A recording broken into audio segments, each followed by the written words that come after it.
Good evening, my dears. Welcome to Lady McCreepsta's Night Noise Horror Podcast. This evening's tale comes from PF McGrail from the book 50 Shades of Purple and Other Horror Stories. If you enjoy this one, be sure to grab a copy of the book. A purchase link is in the episode description. So come now, my dears. Lean in closer, and we'll begin.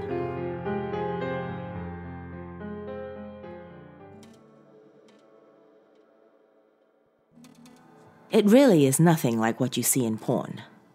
Well, almost nothing. I did walk into an orgy just once, and yes, they did ask me to join. But they were old enough to be my parents and fat enough to kill me, so I sprinted away from that place as fast as I could without even waiting for just a tip. I never delivered pizzas to that neighborhood again, but that was not the strangest thing. Not by a long shot. Apartment 1913. The numbers are ingrained in my memory. I came to hate that door. The first time was pretty frickin' innocuous. Friday night, 8 p.m. 1 large pepperoni and a 2-liter of Coke. I figured it was a couple who had gradually lost their enthusiasm for going out at night and had replaced it with the slow creep of apathy for two. That's really just a euphemism for death. The guy who opened the door was relatively young and had probably been fit once. 50 pounds and 7 years after the glory days of high school football, however, he was now sharing his Friday night with me. But not just me. Sitting at the table was an anatomically correct sex doll.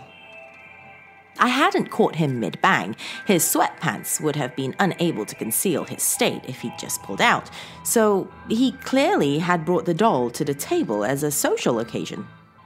He made no attempt to hide the thing. It was awkward. Then he asked me to come inside and place the pizza on the table. That was even weirder.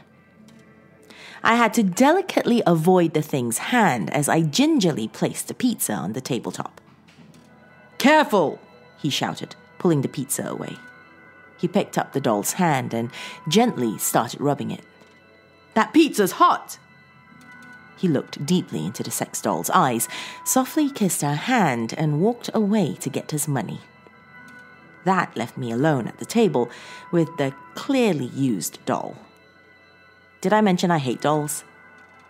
It turns out they're even creepier when I know they're getting laid more often than I am. I didn't want to look at her, but my eyes were glued to those blue ones. Her mouth, locked in a permanent, perfect O, seemed to beg for conversation.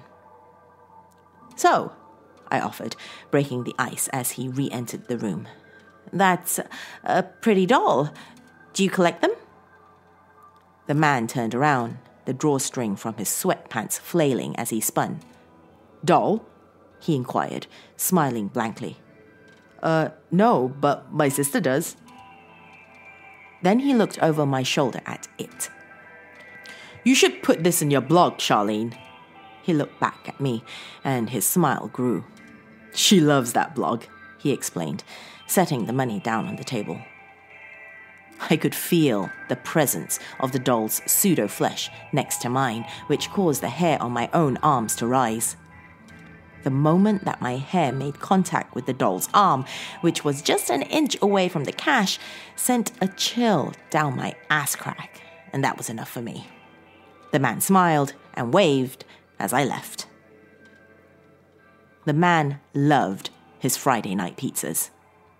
The following week, I delivered his large cheese and 2-liter of Coke right on time.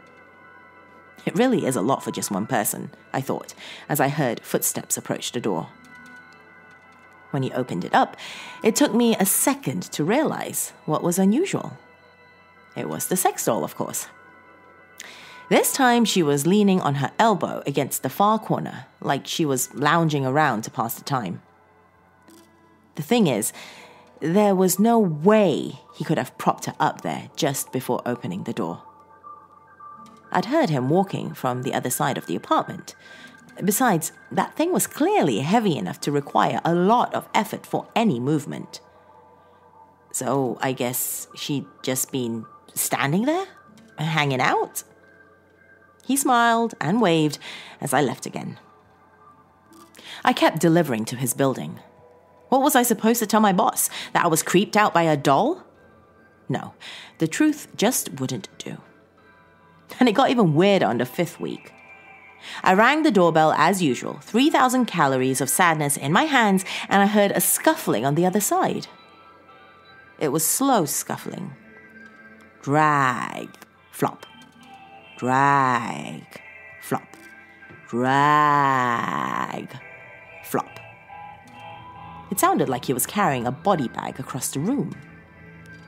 When the door finally opened, it just popped inwards a crack. After an awkward silence, I realized that I was expected to enter. I can't say exactly why I was so unnerved at this fact. It was just so unnatural to crack the door and expect the guest to invite himself in, but I pressed my hand against the wood and slowly pushed it into the room. The doll was leaning against the wall. She was staring at me. The man was nowhere in sight. I looked anxiously around the room for him. I certainly felt like I was being watched. Where the hell was he? This was just weird. Sick, even. I realized 2 things at the same time. The first was that it was the doll who was making me feel watched. The second is that, with the flush of a toilet, the man established his presence in the bathroom. That room was tucked around a corner and out of sight. I wanted out.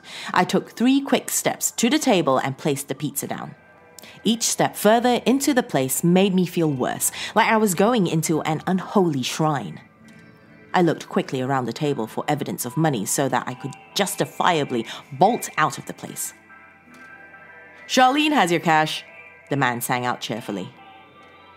The fact that he'd known what I was thinking made me want to vomit each of the butterflies that had descended from my stomach down to my balls. I spun around to see Charlene's fingers tightly grasped around some bills.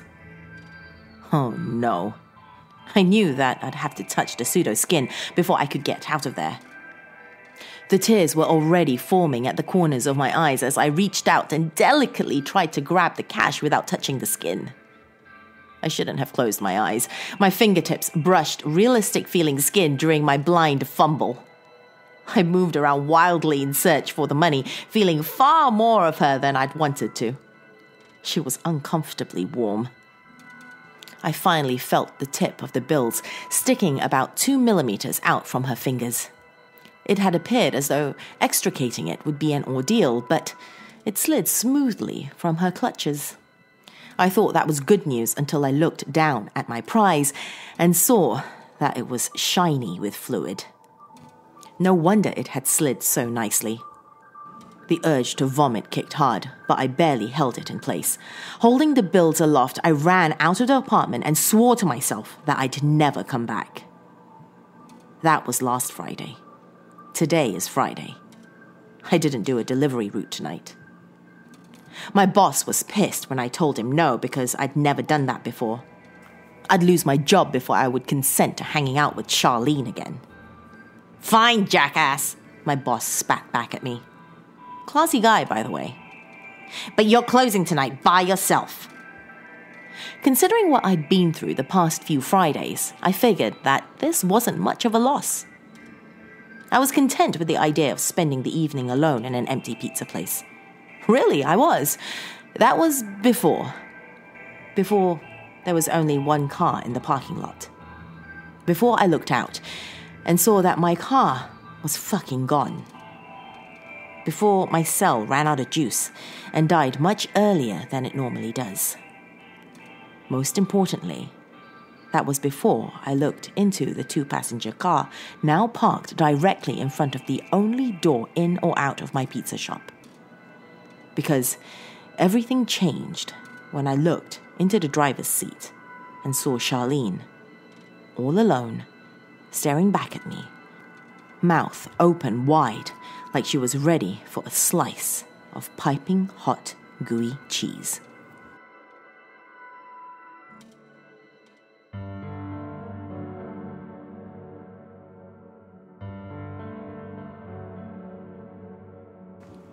I suppose every job has its downsides, doesn't it? If you're new to my realm, welcome, my dears. Be sure to subscribe before you leave, and if you're on YouTube, hit that bell icon too to get notifications of new uploads. Till next time, my dears, sweet dreams.